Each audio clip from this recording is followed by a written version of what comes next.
در مکتب استاد درس‌هایی از پرورشکده سیر انسانی و تحول جوهری. طوس را بشناس نزد راه قیاس. خودشناسی و خداشناسی با دکتر سید مصطفی آزمایش.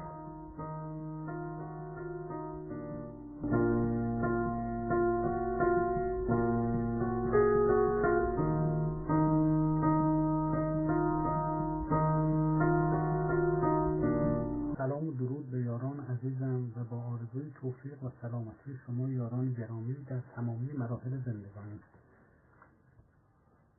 ما در گفتار پیشین به اینجا رسیدیم که وقتی ما تاریخ حیات بشر رو بررسی می‌کنیم متوجه میشیم که این تاریخ عبارت است از تاریخ تحول اندیشه. یعنی تاریخ مثل یک ساعته که عقربه اون میچرخه و برای بعضی از اقوام ممکنه که این عقربه اصلا نچرخه، یعنی تاریخ اصلا مفهومی نداشته باشه.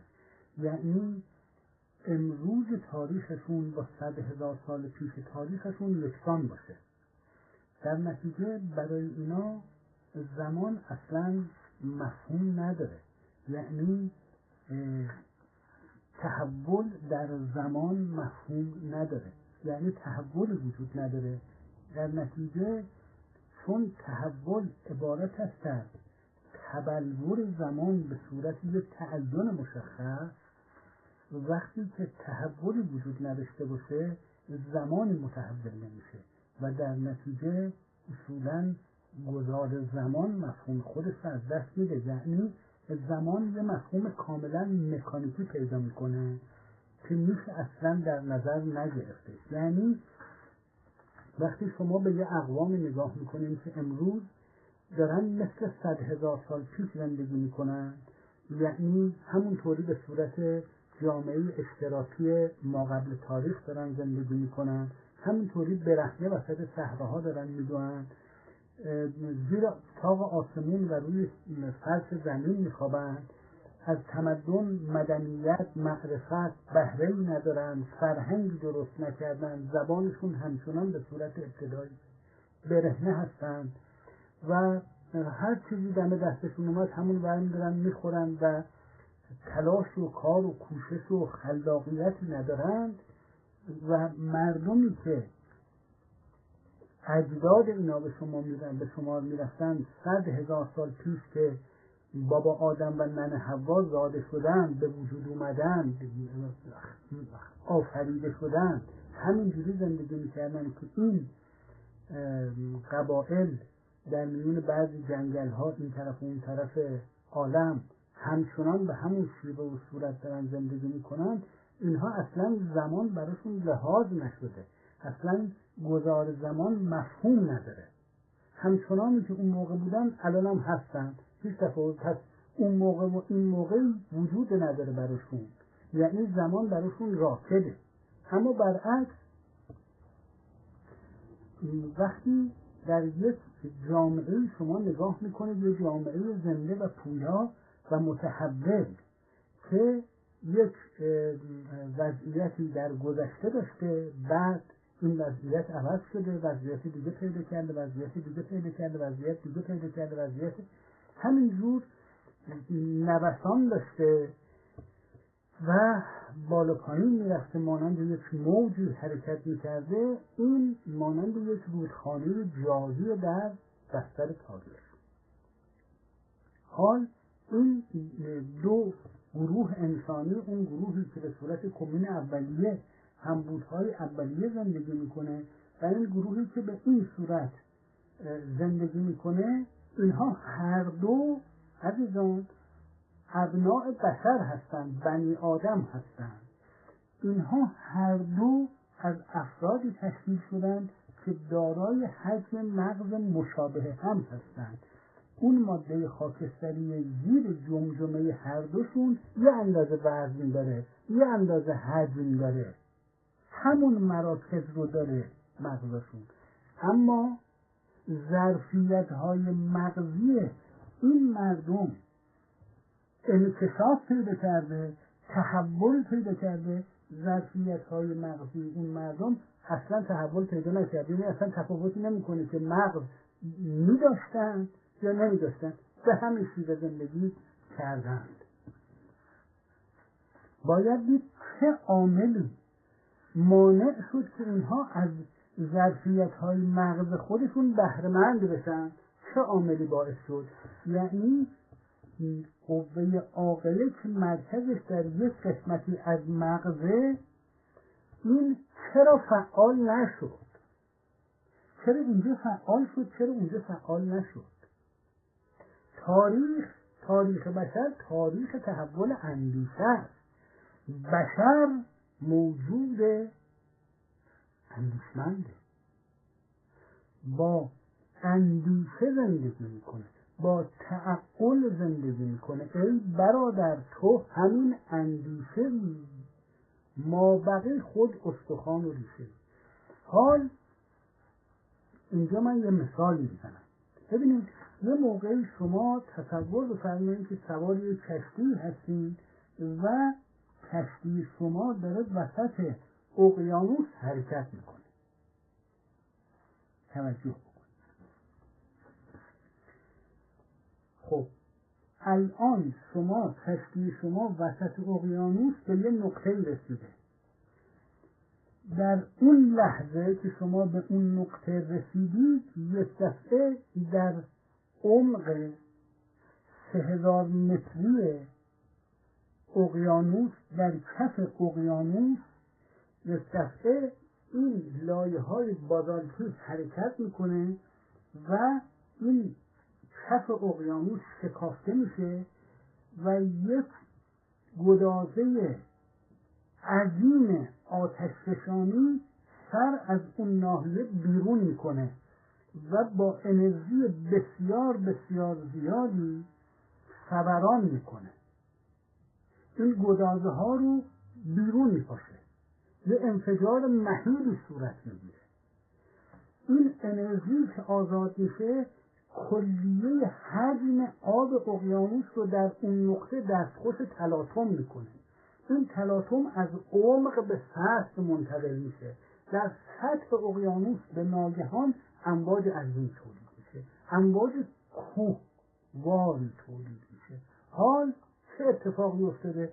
شما توی کشتی خودتون نشستین، هوا آفتاب، یک لکه ابر در آسمون نیست، واسه خودتون دارین دریانوردی میکنین، همه چیز آرامه. یک دفعه کشتی مانند پر کاه پرت میشه در آسمون، به یه قسمت دیگه دریا میفته و در هم میشکنه و هر چی توش از بین میره. این واقعه، این فنومن، این پدیده که اتفاق میفته، این خارج از کنترل، خارج از قوه اندیشه است. این یک فنومن، این یک پدیده‌ایه که حدوثش عزیزان در زنجیره علل نیست. توجه بفرمایید. یعنی شما وقتی که اومدین برین سوار کشتیتون بشین، سوار قایقتون بشین، اقیانوس، خیلی ها هستن که تصمیم میگیرن از این سوی اقیانوس حرکت کنن و برن اون سوی اقیانوس. خیلی ها میخوان به تنهایی برن، با یه قایق بادبانی برن، با یه قایق پاویی برن، با یه قایق موتوری برن، هر جوری دلشون میخواد سیر کنن، سیاحت کنن، از این طرف اقیانوس برن اون طرف. این میخواد وقتی حرکت کنه بره، همه چیز رو میسنجه. یعنی جذر و مد اقیانوس رو، موقعیت ماه رو، موقعیت زمین رو در فضا نسبت به سایر ستارگان، همه اینا رو میسنجه. هر چیزی که بشه سنجید رو میسنجه. حرکت بادها رو میسنجه، وضعیت بارندگی رو میسنجه، امکان طوفان، امکان وزش بادهای استوایی یا درگیر شدن گردبادهای عظیم، همه اینا رو بر مبنای آمار و استاتیستیکی داره، اینا رو همه رو میسنجه، بر اون مبنا خودش رو آماده دریانوردی میکنه. اینها امور قابل سنجشه، اینها امور قابل تخمینه، اینها اموریه که احتمال رخدادش وجود داره. اما یک سونامی این به طور اتفاقی پیش میاد، یعنی اتفاق میفته که یک سونامی، چون حرکت قاره ها و جابجا شدن در یک گسل‌های، یک محصل‌های، یک لایه‌های زیر اقیانوس وجود داره که اونجا در واقع دو لایه روی سطح بازالت اینا در کنار هم در حال برخورد و اصطکاک با هم دیگه. اینها چه اتفاقی بخواد بیفته در درون زمین، در عمق زمین، در اون مرکز گداز، در اون مرکز مذاب آهنی که در درون هسته مرکزی زمین در حال حرکت و طبعا یک لهیب‌های، یک شراره‌های ایجاد میکنه که اون این حرکت رو در سطح بازالتی ایجاد میکنه و قاره ها رو جا به جا میکنه و اینا همه قابل محاسبه هست. ما وسایل محاسبه رو نداریم، هنوز تکنولوژی به اون درجه نرسیده که اینها رو بخواد محاسبه کنه.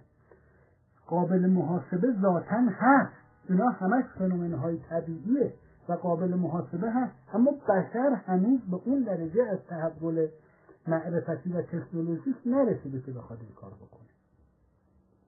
در نتیجه اینی که همینجوری وسط دریانوردی که داره میکنه یه شخصی یک دفعه تصادفاً بر حسب اتفاق، یعنی بر حسب قانون سینکرونیسیتی، یعنی درست همزمانی، زمانی به این نقطه برسه که درست در همون زمان یک دفعه در عمق دریای انفجار زیرزمینی رخ بده.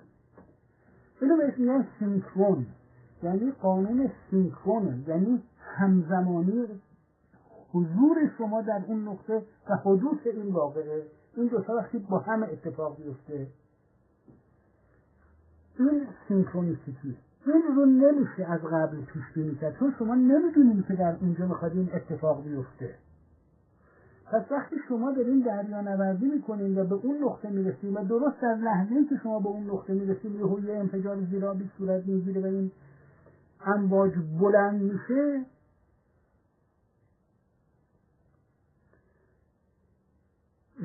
اون کسی که توی اون کشتی نشسته و اونجا میرسه و این اتفاق براش میفته قربانی یک فنومن میشه که ناشی از سینکرونیسیتیه، که ناشی از همزمانیه، که قابل پیش‌بینی نیست.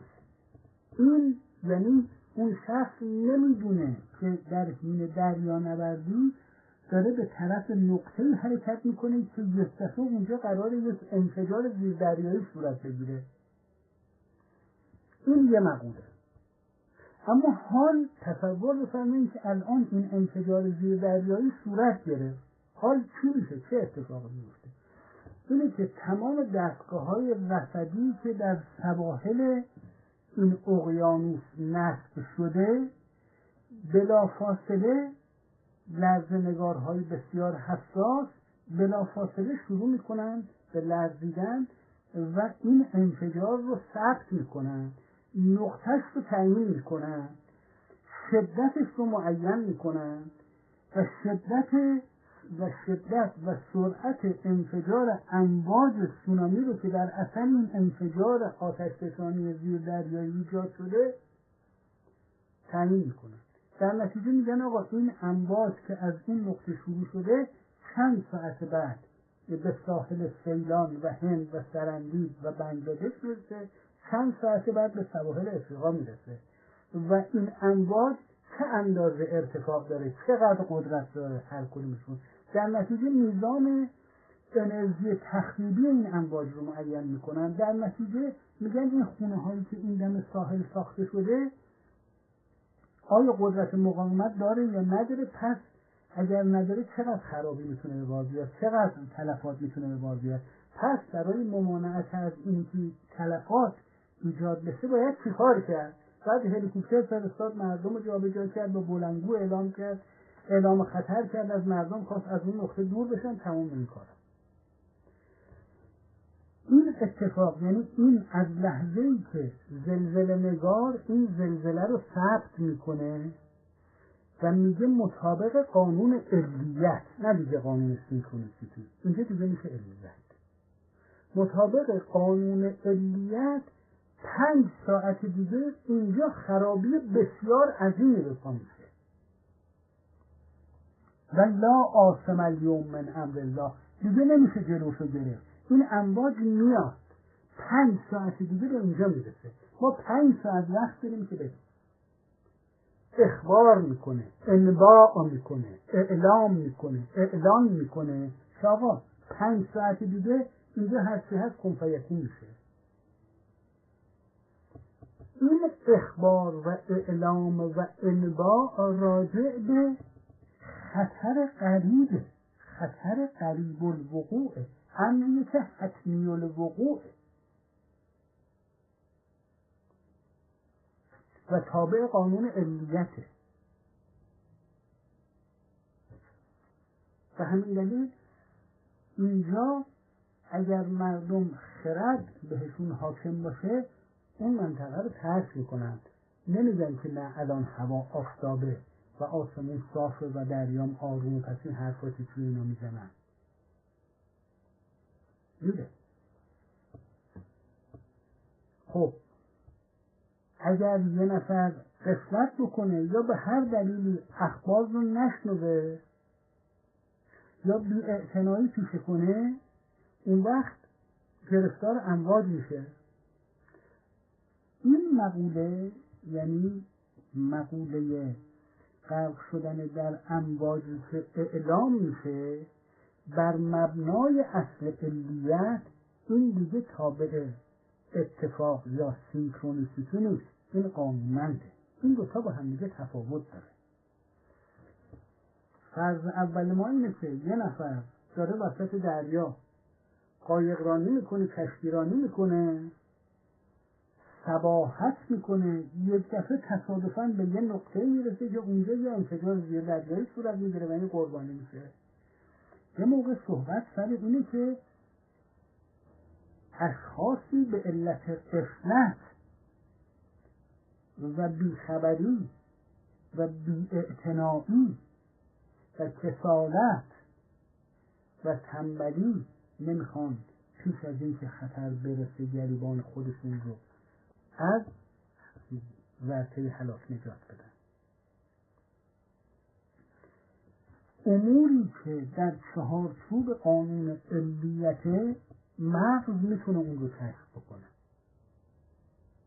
مغز این قدرت رو داره، یعنی خداوند به انسان این قدرت رو داده، به مغز انسان این ظرفیت رو داده که با طبیعت ارتباط برقرار کنه، که با کیهان ارتباط برقرار، که با هستی در ارتباط قرار بگیره و اسرار اون رو کشف بکنه و بهش وقوف پیدا بکنه. این خاصیت مغز انسانه. پس انسان باید با این وسیله کار بکنه. اگر غفلت پیشه بکنه، یعنی از خطر قریب الوقوع احتراز نکنه و نسبت بهش بی‌اعتنایی پیشه کنه و به دام هلاکی گرفتار بشه، خودش مسئول عاقبت کار خودشه.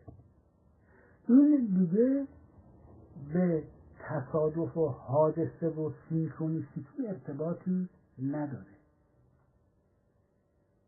این مقولات رو ما باید از هم دیگه تفکیک کنیم. این نکته بسیار باریکی عزیزان. شما تصور بفرمایید که در همین ماجرای سونامی که من دارم برای شما مثال میزنم، دانشمندان سعی میکنن که تکنولوژی رو متحول کنن، چون میدونن هر سونامی که میشه 300-350 هزار نفر تلفات شمرده شده به بار میاره با خسارات بیپایانی که شاید چند دهه طول بکشه که جبران بشه. خب میخوان از این فجایع جلوگیری بکنن. راهش چیه؟ اینی که اطلاعات بیشتر کسب کنن نسبت به حوادثی که زیر زمین و زیر اقیانوس‌ها می‌گذره. دستگاه‌های دقیق‌تری به وجود بیارن. حتی المقدور احتراز کنن از این که به ناگهان بدن. همه این حرفا هست. حال همه این کارهایی که کردن توجه بفرمایید عزیزان، این رو میان بیان میکنن مردم. یعنی وسایل ارتباط جمعی وجود داره، تلویزیون وجود داره، رادیو وجود داره، اینترنت وجود داره، اعلامیه از طریق هواپیما پخش کردن به سر مردم رسن که خطر رو اطلاع بدن به مردم. خب حال اگر که مردم نسبت به اون بی‌اعتنایی بکنند، خب بی‌اعتنایی کردن دیگه، دودش به چشمشون میاد. اما نمیتونن بگن که ما نمیدونستیم که الان امواج داری میاد. اگه میدونستیم زودتر یه فکر چاره‌ای کرده بوده. اینو نمیتونن بگن عزیزان. این یه واقعیته. پس مسئله اینه که خداوند انباء میکنه، اعلان میکنه، اعلان خطر میکنه. یعنی فرض بفرمایید که یه شخصی به نام نوح مسئولیتش اینه که اعلان خطر کنه. بگه که آقا طوفان میشه و طوفان که شد تمام این سواحل رو میگیره، تمام این عرصه رو میگیره. فقط این نیست که این طوفان از زیر زمین بشه، یه انفجار زیر زمینی میشه همه جا رو میگیره. حالا الان چند میلیارد آدم رو زمین زندگی میکنه؟ چند 10,000 سال پیش تعداد آدمایی که زندگی میکردن کم بوده و گفتیم خب معمولا در دلتاهای رودخانه‌ها اونجایی که به دریا نزدیکی شد زندگی میکردن. نمونه از این بین النهرین مثلا تصور بفرمایید. و وقتی یک حادثه‌ای در زیر دریا اتفاق میافتاد، در زیر اقیانوس، خب طبیعتاً آب و امواج میومد بالا. اما اون انفجار زیر دریایی که صورت گرفت همزمان بود با بارندگی بسیار بسیار بسیار شدید و طوفان‌های بسیار ضخیم.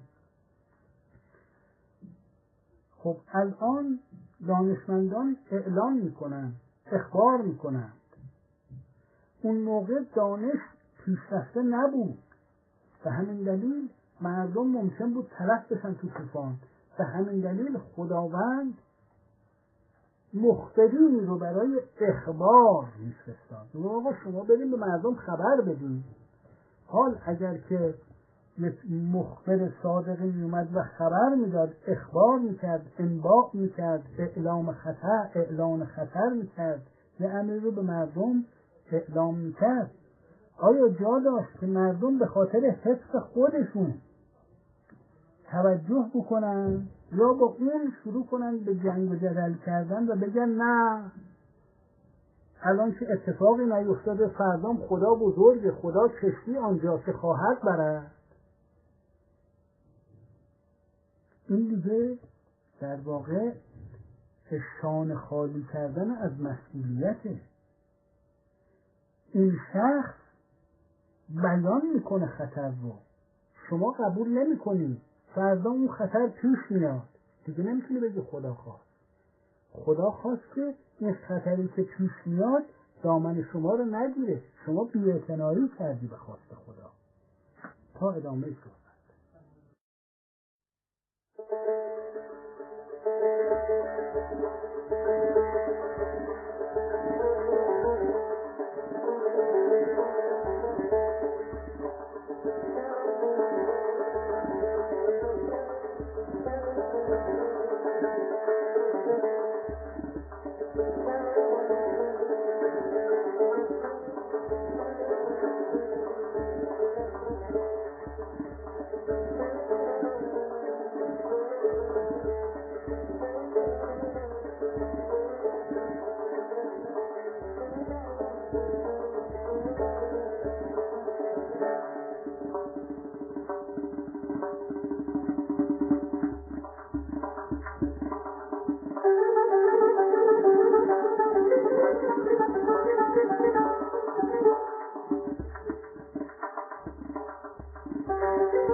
خب عزیزان این یه مدلی بود که یه نمونه بود که ارائه شد در مورد مسئله تفاوت بین حادثه‌ای که غیر قابل اجتنابه چون غیر قابل پیش‌بینیه و حادثه‌ای که بر مبنای قانون علیت میشه ازش احتراز کرد.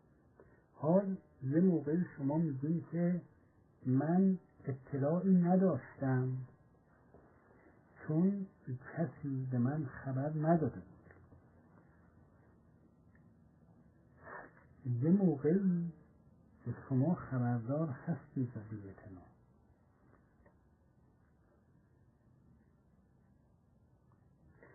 سأل سائل به عذاب واقع، یعنی یک واقعی میخواد اتفاق بیفته که خیلی خطیره و دافعی نداره، یعنی صد نمیشه بیشتر. اگر که خداوند در واقع اعلان خطر نشه و مردم فرض بفرمایید که یک دفعه قربانی امواج بشن، این دو صورت داره. یا اینکه اون دولتی که مسئول جان شهروندانه اطلاع نداشته و یک دفعه این واقعه پیش اومده، یا اینکه اطلاع داشته و اطلاع رسانی نکرده. حال ما مشاهده میکنیم که انبیا میان برای اعلان خطر و عذاب واقع تا چجوری این رو دفع بکنن و طبیعتاً مردمی که توجه میکنند به اون پیام و به اون دعوت اونها اهل نجاتند و اون مردمی که خرافه پرست و خرافه گرا و فتلیستند بی‌اعتنایی پیشه میکنند، میگن نه اینطوری نیست. و اون کسانی که بی‌اعتنایی پیشه میکنند و توجه نمیکنند به این ماجرا و سرشون میندازن پایین و میرن و میگن خدا کشتی آنجا که خواهد برد، اونها نمیتونن بار مسئولیت از گردن خودشون بردارن، چون بهشون ابلاغ شد، کتاب نشون داده شد آقا اینجا نوشته شده، این یه طرحه، این یه برنامه است. و مشکل کار در اینه که این اشخاص اون وقت یه عده‌ای رو فریب میدن و میگن ما میدونیم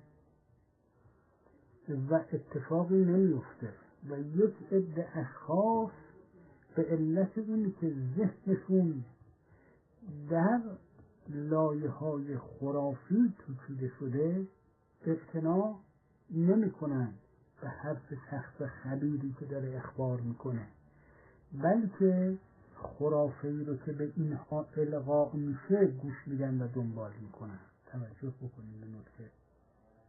فلذا پیغمبر اکرم تشریف میارن و اخبار میکنن، اما یه شخص میاد و میگه نه خیر، پیغمبر یه آدمه منم یه آدمم، اون میگه خطر وجود داره من میگم نداره.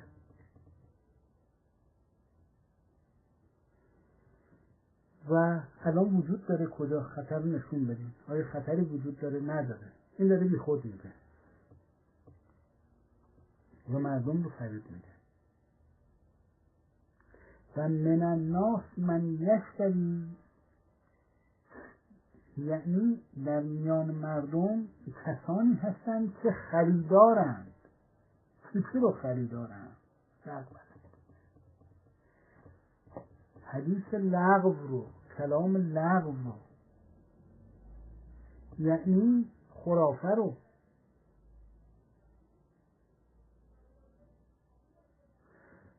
پیغمبر تشریف آوردن صلی الله علیه و آله و سلم، اخبار فرمودن یه شخص مثل نضر بن حارثه میومد میگفت اینا افسانه های پیشینیان این شخص داره نقل میکنه، شما اعتنا نکنید، این حرف هایی که این داره میزنه بی خود داره میگه، من درست دارم میگم. و از میان مردم که مخاطب قرار میگرفتن یه عده‌ای حرف های نضر بن حارثه رو قبول میکردن و این اینها رو گمراه میکرد. چرا مردم حرف های اون رو قبول میکردن؟ برای اینکه زبان چرب و نرمی داشت، برای اینکه قادر بود به مردم القا بکنه که چیزی که شما نمیدونید من میدونم و چون شما نمیدونید و من میدونم پس به حرف من گوش بدید. مردم به خودشون نگاه میکردن میدیدن که نمیدونن، بعد متوجه نمیشدن که اینم نمیدونه، ندانستن خودشون رو مبنای اعتماد به حرف اون شیاد قرار میدادن، بعد اون گمراهشون میکرد. نضر بن حارثه آدم گمراهی بود که عده زیادی رو به دنبال خودش به گمراهی کشوند.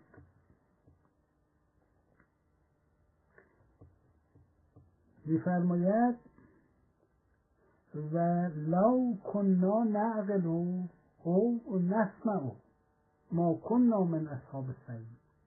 اگر ما عقل داشتیم یا گوش میدادیم به حرف اون شخص خبیر، الان به این سرنوشت سوم دچار نمیشدیم. متاسفانه این عوام، این توده های عوام با کمال تأسف چنان اسیر غلبه خرافات هستند که نمی‌اندیشند و اگر روزنه‌ای هم برای اندیشه بخواد فراهم بشه، اون شخص خرافه گستر اون رو مسدود میکنه، مانع میشه. اگر ما عقل داشتیم، توجه فرمایید، لو کنا نعقل، یعنی اگر عقلمون رو به کار انداخته بودیم. ببینید شرافت انسانی به عقل، به خرد، به اندیشه. خداوند به بیهوده نبوده که این مغز رو در جمجمه من و شما قرار داده.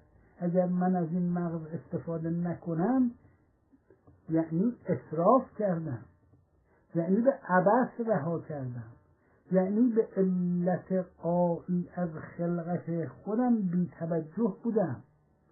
زندگی که خور و خواب نیست. این ظرفیت اندیشه‌ای رو که خداوند عطا کرده برای چی عطا کرده؟ می‌فرماید افلا ینظرون الی الابل کیف خلقت، برای اندیشیدن در کیفیت آفرینشه، به بیهوده و به لغو نیست، عبث نیست. اصلا حسبتم انما خلقناکم عبثا، عبث نیست. پس چه کار باید کرد؟ این ظرفیت عظیم بی پایان اندیشه‌ای که در زیر جمجمه انسان در این قشر خاکستری قرار گرفته همینطوری بیاد و همینطوری بره.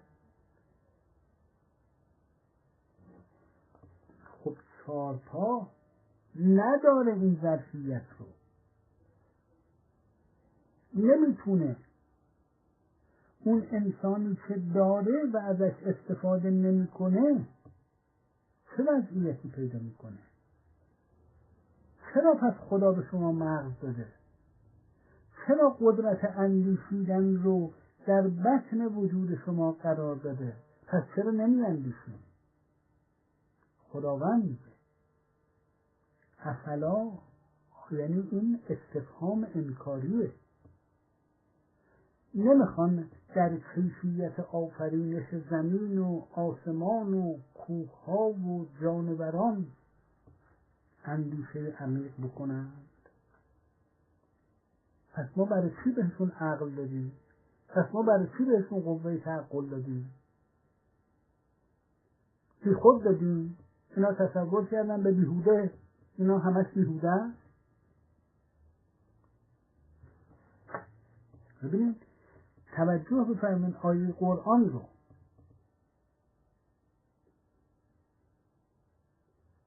ولو نشاء لمسخناهم علی مکانتهم. مبحث مسخ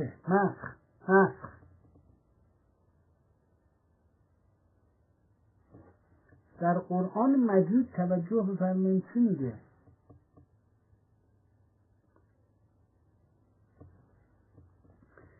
میفرماید انسانی که دارای ظرفیت تعقل یک مغز به این عظمت در زیر جمجمه‌اش به رایگان یک همچنین دستگاه کامپیوتر بسیار نیرومند و عجیب به رایگان بهش داده شده. شما میخواین یه دونه کامپیوتر بخرین، باید کلی تو صف بایستین، کلی پول هزینه کنین، کلی مخارج داره، باید نمیدونم برق داشته باشین، به شبکه اینترنت وصل بشین. هم به رایگان به شما این کامپیوتر داده شده. نه، از همه این کامپیوترها نیرومندتر و قوی‌تره.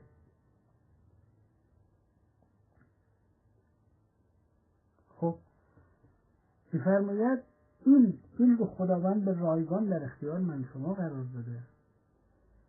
فقط ما باید این دگمه هاشو بزنیم، کار کردن باهاش یاد بگیریم، باهاش کار بکنیم، فرا بگیریم که چجوری باید باهاش کار کرد.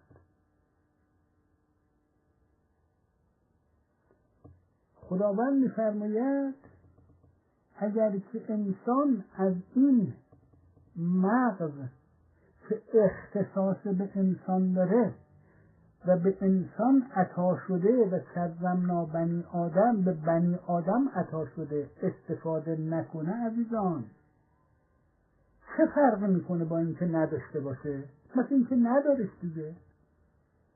اون وقت مبحث مسخ مطرح میشه. یعنی دیگه میفرماید قردتن خاسئین، یعنی دیگه اگر این مغز نباشه، خب انسان دیگه با میمون‌های تکامل یافته چه تفاوتی داره؟ یعنی اگر فقط این غدد زیر جمجمه کارش تنظیم خور و خواب و خشم و شهوت باشه، که خب اون میمون‌های پیش رفتن که همینجوری بودن. اما انسان اون وقت مسخ میشه، یعنی از آدمیت به درجه پایین‌تر از خودش مسخ میشه. اینه که در قرآن مجید می‌فرماید قردتن خاسئین، یعنی مسخ شدن به قرده. قرده یعنی نسناس، یعنی شبیه آدمیزاد، مثلا شامپانزه، بوزینه، میمون. این در قرآن ذکر شده، مسخ رو داره بیان میکنه. ولو نشاء لمسخناهم علی مکانتهم.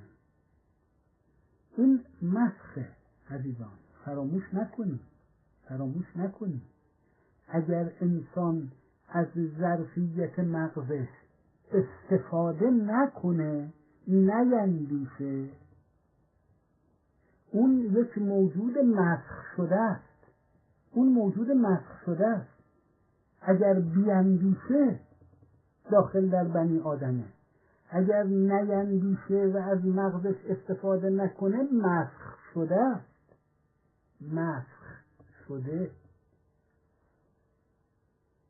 یعنی میشه شبیه آدم.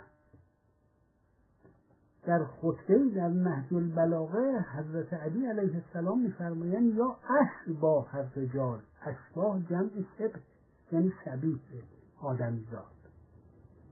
یعنی کسانی بودن که نمی‌اندیشیدن، یعنی هر کسی که نیندیشه شبیه آدمیزاده. اما آدمیزادی که مثل اینکه مغز زیر جمجمه‌اش نیست. مغزی که زیر جمجمه است و اگر شما باهاش کار نکنید مثل اینکه نیست. اگر باهاش کار کنید یعنی هست. تا زمانی که شما ازش استفاده نکردید و اون بیکار و معطل افتاده، با نبودنش تفاوتی نداره. اما بودنش یعنی اندیشیدن، بودنش یعنی تعقل کردن، بودنش یعنی خردورز بودنش یعنی خرد پیشه بودن، یعنی خردمند بودن، یعنی دانا بودن، یعنی توانا شدن. توانا نه به معنی یعنی زورمند، یعنی توانایی در حل معضلات، در پاره کردن حجاب مجهولات، در بیرون رفتن از ظلمات به جانب نور. اینه مفهوم دانایی.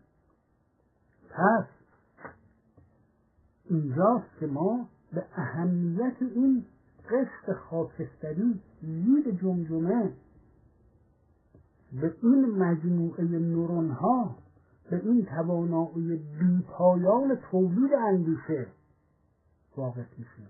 و کرمنا بنی آدم، این تاج کرامته که روی سر بنی آدم گذاشته شده. الحاصل اون کسی که می‌فرماید، توجه بفرمایید، میگه انما یخشی الله من عباده العلماء، یعنی هر چقدر که دانایی، هر چقدر که معرفت بیشتر بشه، توان انسان در عبادت پروردگار بالاتر میره، خشیه انسان نسبت به خداوند بیشتر میشه.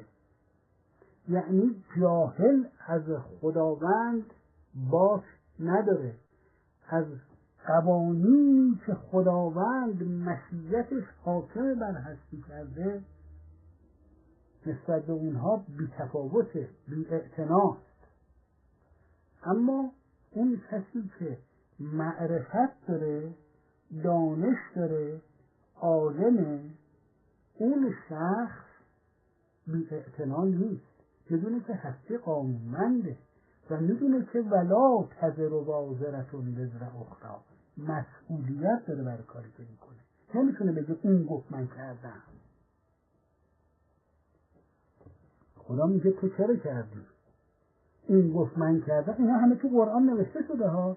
میگه چرا تو این کاری کردی؟ الم اعهد الیکم یا بنی آدم. بنی آدم خطاب به یکایک ابناء بشره. الم اعهد، این عهد الست بین من و تو، ای فرد از افراد بشر، از ابناء بشر، از بنی آدم. این عهد بین من، خداوند می‌فرماید، و تو، یکایک شماها، بسته نشد الا تعبد الشیطان، که پیروی از شیطان نکنی. این عهد بسته شد، این عقل به تو عطا شد، بی اعتنا بودی بهش، یه موجود مسخ شده بودی. اولئک کالانعام بل هم اضل، که در قرآن می‌فرماید مربوط به مقوله مسخه، یعنی کسی که نمی‌اندیشه. کسی که نمی‌اندیشه اون میگه بکنی میکنه. آقا چرا این کارو میکنی؟ نکن، اندیشه کن. اون داره فریبت میده، اون عوام فریبه. اون نمیدونه، تو هم نمیدونی، تو تصور میکنی که اون میدونه، اون نمیدونه. نکن، مسئولیت داری. فردا از تو سوال میشه چرا این کاری کردی؟ میگه این منو گمراه کرد. این میگه به من مربوط نیست، میخواد گمراه نشه. این دیالوگ، این گفتگو در قرآن ثبت شده، وجود داره. بریم بخونیم ببینیم. باید عبرت گرفت. لو کنا نعقل، اگه ما عقل داشتیم، او نسمع، یا گوش میدادیم به حکمت هایی که خداوند در قرآن بیان کرده، ما کنا من اصحاب السعیر، الان جامون که جهنم نبود. خدا یار و نگهدار شما.